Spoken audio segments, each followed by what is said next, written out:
They say mentally ill people use baking as a coping mechanism in replace of therapy.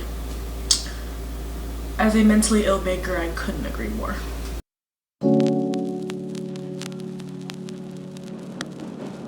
Hello, welcome back to my channel. Last time we did a video like this, we were doing my makeup. This time, we're gonna make matcha mochi muffins. And I feel like crying, but I can't. So, it's pretty late. My parents aren't home because they're out of town. So I can do whatever I want. You guys don't know what's happening on like lesbian TikTok? Basically, all the couples are breaking up. And I realized that all my groceries are still in my bag when I bought them this morning. None of the stuff that needs to be in the fridge. So I'm gonna go get those real quick. In 4th grade, I think it was, I like realized I was not straight. And then I tried to convince myself that I was straight for like so many years until I think like middle school. I think it was, yeah, freaking middle school. I don't think anyone likes middle school. Yeah, through middle school I tried to convince myself I was straight. I liked all these janky boys. And then quarantine happened and I didn't talk to anyone and TikTok happened. And I was like, holy shit, these girls are hot. And I was like, that sounds so weird. Oh, for those of you, okay, for the long, I made a dance about a boy liking a boy when he's trying to, when like he's convinced that he should like girls. And then a bunch of gay girls were like, holy shit, thank you for making this, blah, blah, blah. And I was like, you're welcome. I was writing this story in my description. I was writing what the dance was about. And I was putting so much passion into it. And I was like, am I gay? Because I was like, why is this so specific? Like, here's the phase that we went through. We were lesbian, we were bi, and then we were pan. Now I'm just kind of unlabeled. I feel like I can just like who I like. I don't really like to be labeled quote unquote pansexual, but like, to be honest, like I'll just date who I want to date. But yeah, I'm definitely not straight. My stages of gender were more kind of my awakening. Growing up, everyone was like, she's such a tomboy, blah, blah, blah. You know, she'll grow out of it, it's a phase. It's not a phase, mom. So yeah, I was cis girl, I was like a cis girl, and then I went from like, I was like a tomboy, like, girl. Then I went like non-binary, I think. And like I even changed my name. That was during the phase where I went by Gray. That was a time. I try to forget the time I went by Gray. I don't know why. It's such a beautiful name. Oh my god, this smells so good. Oh my god. When I went by Gray, it was during a really rough time in my life. So I try to not like forget it, but just move on from it. Some people still call me Gray and I don't correct them because a lot of the people that were named Gray I met during those lifetimes, those are friends that I'll probably hold on to forever.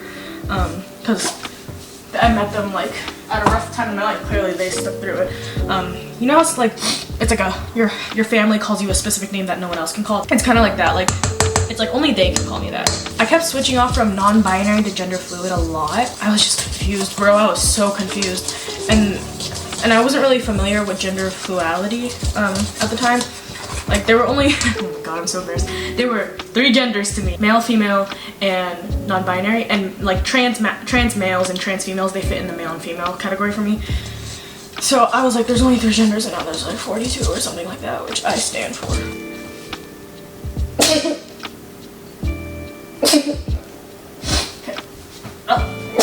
I fluctuated from gender fluid and non-binary for a very long time just because like, I didn't feel like a boy or a girl sometimes. And then there's sometimes where I just felt like I wanted to wear a dress and not have to be like, but you're not feminine. And sometimes I wanted to wear a suit and not for someone to be like, you're not masked, like you gotta. But now I'm gender fluid and I'm very confident about that.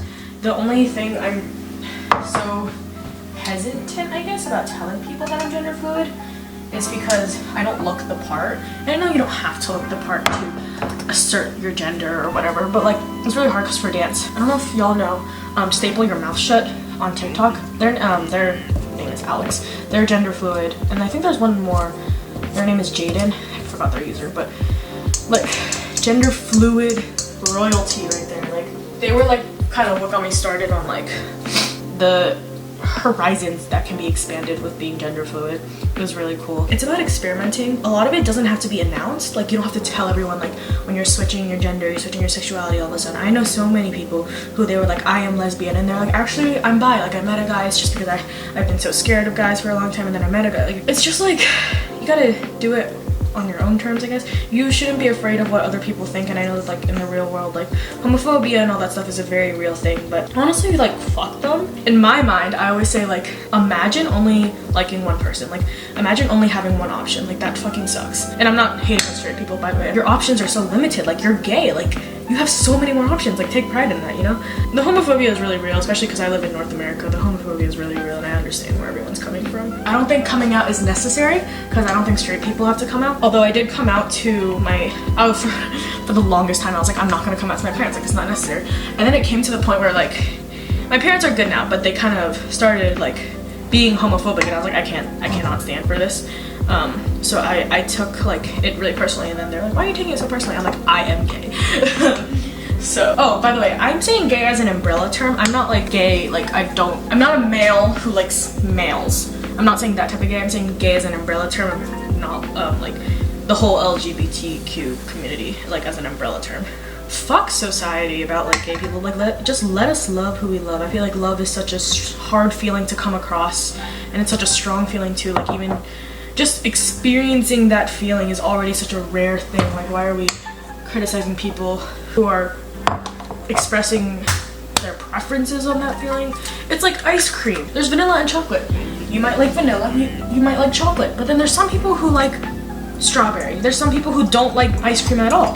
There's some people who like vanilla, chocolate, and strawberry. There's some people who like mint chocolate. Like, you know, people are just liking what they like. I don't get why people are so angry about who we like. It annoys me. With that being said, I love Heartstopper. I think everyone should go watch that show on Netflix. It's so good. The books are also so good. I'm so excited for season 2. Mom, Dad, if you're watching this, hi. I am so sorry that I am making a mess of the kitchen. I made a mess. People have said like, how do you know you're gay? You've never dated a girl. How do you know you're straight? You get no bitches, my guy. You cannot say, how do you know you're gay? You have never dated a girl. You've also never dated a girl. Are you gay? I kind of want to chug this. Will my parents let me? Will my parents watch this? I know my mom will. I don't know if my dad watches my videos. I have a dead name. I think if you're like an OG subscriber, you know my dead name. But we don't talk about my dead name. People say my dead name is too close to my real name. Things can sound similar. I'm not like a completely different person. It's just my old identity, which is when I was confused and I had a lot of trauma, like that was my old name, and that person is dead. I don't know that person anymore, which is why I have a new name. And that's what people don't grasp the concept. They're like, it's just a nickname maybe. Like preferred name, so I don't really have to use it. Like, no, it's my name, and although it's similar to my dead name, like there's a very big difference. And there's a lot of say in what is considered a dead name, what isn't. Some people think you have to transition to have a dead name. Some people think like a dead name is just any preferred name. It can be a nickname. It can sexuality and LGBTQ, queer, whatever. It's a whole spectrum. It's whatever you make it. Before I came out and like did all this stuff about like, I saw this person on TikTok. I forgot who they are because it was such a long time ago. They had an old identity. They are straight. They did not transition. They are completely straight. They had an old identity, but they wanted to change their name for new beginnings. To me, I feel like I would still consider that as like their old name as their dead name. I would still consider that, in my opinion. A dead name is an old identity that you are trying to literally kill, which is why it's called a dead name. It's an old identity. It's not who you are anymore, and like it's not who people should call you anymore, and they can change all the time. I went by Gray for a little bit. There's a long time where I was thinking I should go by Ash. To be honest, I'm still honestly pondering on that because I really like the name Ash. I'll probably name my child Ash because I'm too lazy to change my name again, because changing my name was a whole ordeal. No one really did it. Rebirthing yourself with a new identity. I feel like that's what the purpose of new names and a dead name in my eyes. Some people are so set on that you have to be transition, you have to be gay, you have to be trans to have a dead name. In my opinion, it's just changing your identity and killing your old identity. People should not be telling each other how to live their life. You can suggest, but you cannot force something upon someone unless you're like a parent and you enforce rules that need to be done, which is totally fine. You should be guiding your child. But it annoys me when a straight person tries to tell a gay person like something. Oh my god, I see this all the time. She said she's lesbian, but I can turn her into a straight again. Like, that's just first of all like rude and like disgusting. If you're a parent, you need to tell your child like how to walk, don't touch fire, blah blah blah. But if your children is doing dangerous things safely, let them do it. They need to learn. First of all, they need to learn. Second of all,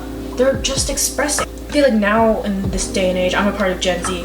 expression is so hard, which is why we find a lot of people who are in the generation of Gen Z, we find it so hard to express ourselves and talk about feelings, talk about things we like, which is why a lot of us aren't taking fields that are structured. A lot of us are doing things like art, singing, dancing, writing. We're not taking things like being a nurse, being a lawyer. Some of us are, but we're not really like trying to be a nurse, be a lawyer, things like that, because it's just, we have been confined for so long for this little mold that we have to fit. Being perfect, being skinny, being blonde, having straight A's, being a good student, having a successful career, being rich, not being homeless, like things like that have been ingrained in us for so long that like we don't know who we are anymore. I have BPD, which is borderline personality disorder. A lot of me is still figuring out who I am. Of course, there are identities we put on ourselves when we're around friends, when we're around family, but when I'm alone, I still can't shut it off anymore. I don't know who I am. Even in this video, I'm putting on a personality that I don't know if it's true or not. I don't know if this is who I really am. It is what it is. I think a lot of teenagers have BPD or some sort of mental illness for sure. Not all of them. If you were raised well and you are thriving, I'm so